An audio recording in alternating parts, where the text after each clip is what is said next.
हर बच्चों के साथ ये प्रॉब्लम रहता है। घर में सीटिंग होता है, बाहर जाके भागता रहता है। घर में सबको आई कांटेक्ट देता है, बाहर जाके आई कांटेक्ट नहीं देता है। घर में चुपचाप बैठ के एक्टिविटी करता है, सेंटर जाके एक्टिविटी नहीं करता है। जब भी मौका मिले बच्चा अकेले हंसता है, अकेले रोता है और अकेले बड़बड़ करता है।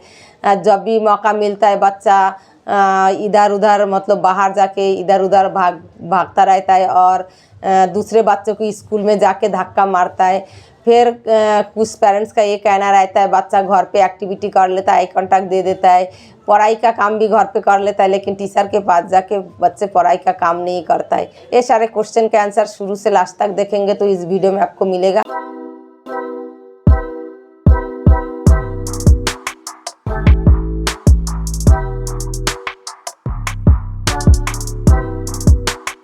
हेलो फ्रेंड्स, मैं रीना अथर्वा चैनल पे आप सबको बहुत बहुत स्वागत करती हूँ। आज कुछ क्वेश्चन का आंसर मैं दे रही हूँ।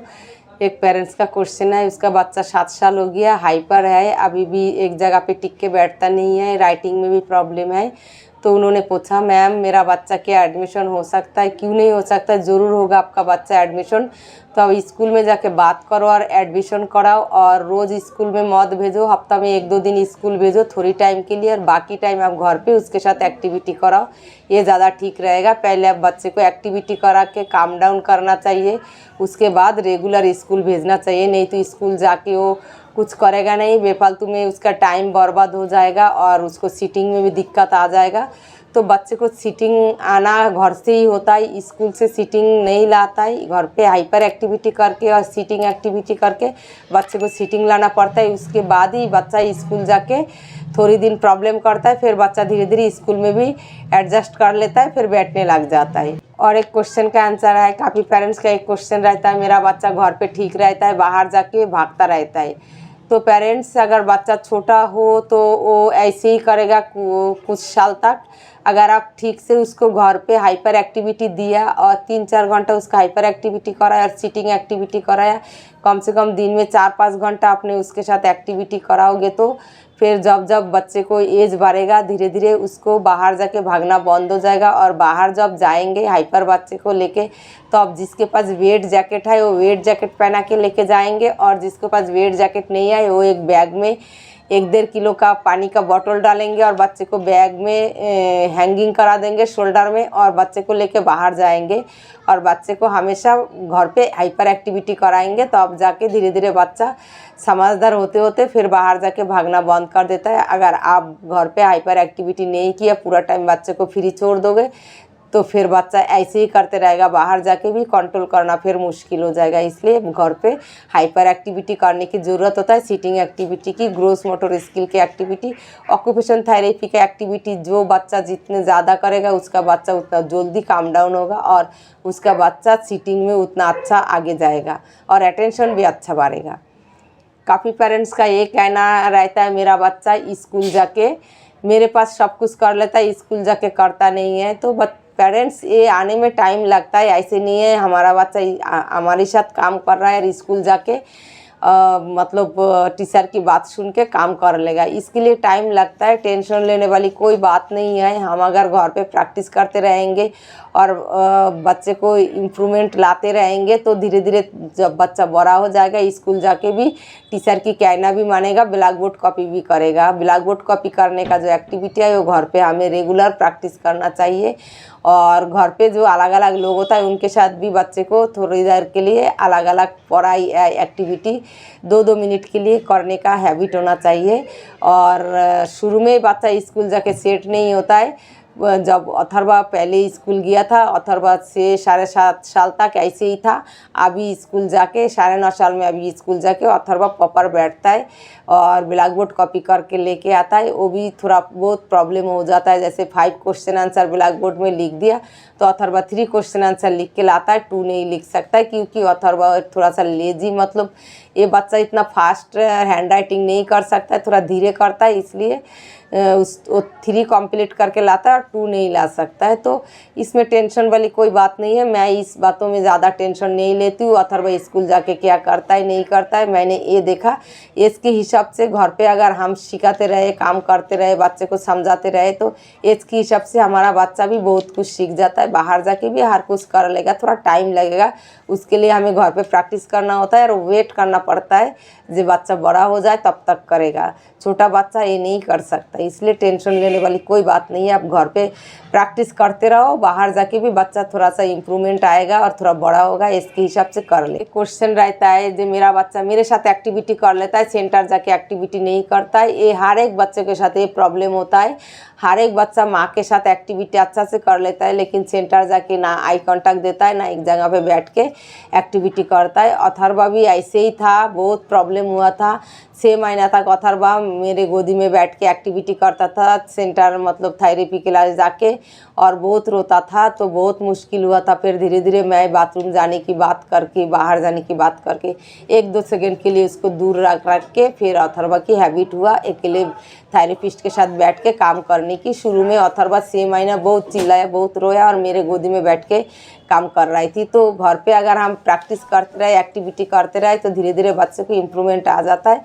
जब समझदारी बढ़ता है तब बच्चे थोड़ी दिन रोएगा, 6-7 महीना भी रो सकता है, उसके लिए टेंशन वाली कोई बात नहीं है। रोते रोते फिर बच्चे को हैबिट हो जाता है, फिर बच्चा कर लेता है। अगर बच्चे का रोना देख के आप अगर उसके साथ ऐसे ही मतलब बिहेव करोगे जो नहीं मेरा बच्चा रो रहा है तो मैं नहीं कराऊंगी, तो फिर ये रोना धोना बंद नहीं होगा।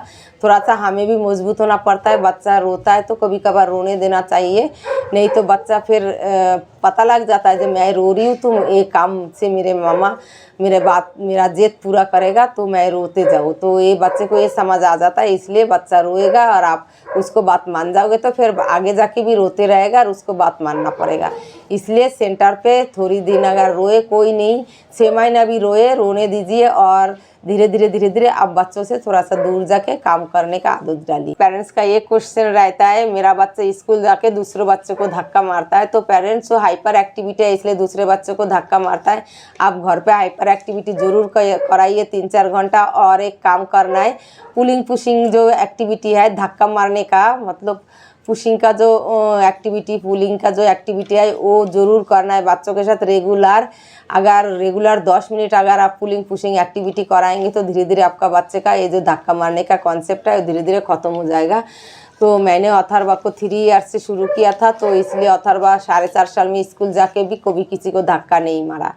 फिर काफ़ी पेरेंट्स का ये कहना रहता है बच्चा स्कूल जाके घर पे बैठ के काम करता है, स्कूल जाके बैठता नहीं, इधर उधर भागता है।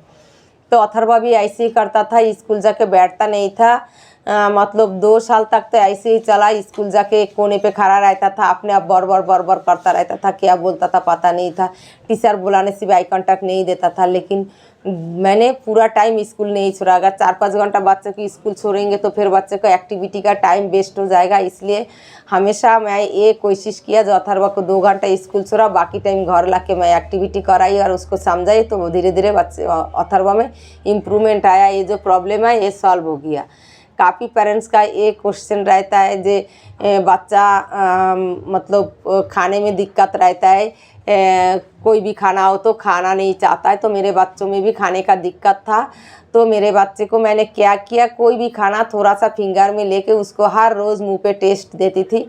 तो टेस्ट देते देते ऐसे धीरे धीरे फिर एक दिन में नहीं होगा, साल लग जाता है। तो अथर्वा को 2-3 साल लगा था खाने का टेस्ट लाने के लिए। तो अथर्वा 3 खाना ही खाता था। तो धीरे धीरे मैं उंगली पे खाना लेके टेस्ट करा के फिर उसको खाने का जो हैबिट था, पैटर्न, वो मैंने तोड़ दिया। धीरे धीरे उसको खाने में आदत हो गया और टेस्ट आया मुंह पे, फिर अलग अलग खाना खाने लग गई। और काफ़ी पेरेंट्स का ये कहना रहता है जे मेरे बच्चे को घर पे पॉटी सुसु का ट्रेनिंग हो गया, लेकिन स्कूल जाके वो नहीं करता है, मतलब पैंट में ही कर देता है। तो पेरेंट्स इसमें भी ज़्यादा सोचने वाली बात नहीं है। हमारा बच्चों में प्रॉब्लम हो ही जाता है। अथर्वा घर पे पूरा टॉयलेट और पॉटी ट्रेनिंग हो गया था। फिर जब उसको 4.5 साल में स्कूल डाला था तो वो घर पे मैं जब भी बोलती थी चलो टॉयलेट करने तो वो कर लेता था। लेकिन 4.5 साल में अथर्वा को डायपर पहन के भेजा था 1 साल तक। उसके बाद अथर्वा को जैसे 7.5 साल तक अथर्वा स्कूल गया था, तो 7.5 साल तक अथर्वा बिना डाइपर पे स्कूल गया, लेकिन अथर्वा पैंट में टॉयलेट करके आ जाता था। तो ये थोड़ा वेट करना पड़ता है और घर में हमेशा समझाना है और प्रैक्टिस करते रहना है जो बच्चा खुद से जाके टॉयलेट करके आ जाए। पहले तो हमें बताना है चलो टॉयलेट करना है, टाइम हो गया तो जाके करके आएगा हमारे साथ। उसके बाद धीरे धीरे बच्चे को अकेले जाने का हैबिट डालना चाहिए।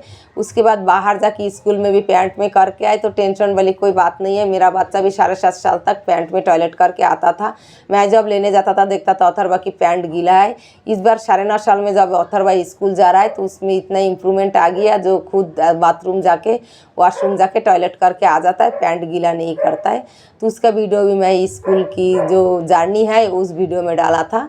तो अभी अथर्वा को प्रॉब्लम नहीं होता, स्कूल से टॉयलेट करके आ जाता है। तो टेंशन वाली बात नहीं है। जो काम ही बच्चे नहीं कर सकता है तो बच्चे को हम हर रोज़ प्रैक्टिस कराएंगे तो जब बच्चे का एज बढ़ते रहेगा, समझदारी बढ़ेगा, तब धीरे धीरे बच्चा सीख जाता है। काफ़ी पेरेंट्स का ये कहना रहता है मेरे बच्चा अकेले हंसता है, अकेले रोता है। तो इसके लिए पेरेंट्स हमें क्या करना है, बच्चे जब हंसे जब रोए मना नहीं करना, मना करने से और ज़्यादा हंसता है ज़्यादा रोता है। इसलिए उस टाइम आप कोशिश करो कोई म्यूजिक टॉयज या दूसरा टाइप का कोई साउंड निकाल के दूसरा टाइप के एक्टिविटी में बिजी रखना और फ्री टाइम नहीं छोड़ना। अगर आप डांटोगे, रोना नहीं, डांटोगे, हंसना नहीं तो बच्चा ज़्यादा करता है। इसलिए दूसरा एक्टिविटी में बिजी रखना पड़ता है। तो अब जाके धीरे धीरे और ऑक्यूपेशन थेरेपी का जो हाइपर एक्टिविटी है वो भी करना पड़ता है। फिर धीरे धीरे 1-2 साल के बाद ये प्रॉब्लम सॉल्व हो जाता है। तो पेरेंट्स आज आप सबकी क्वेश्चन का कुछ आंसर मैंने दे दिया। तो वीडियो शुरू से लास्ट तक देखेंगे तो पता लगेगा। आज यहाँ तक न्यू वीडियो में न्यू एक्टिविटी लेके फिर आप सबके साथ मिलती हूँ। Tata bye bye, thank you so much.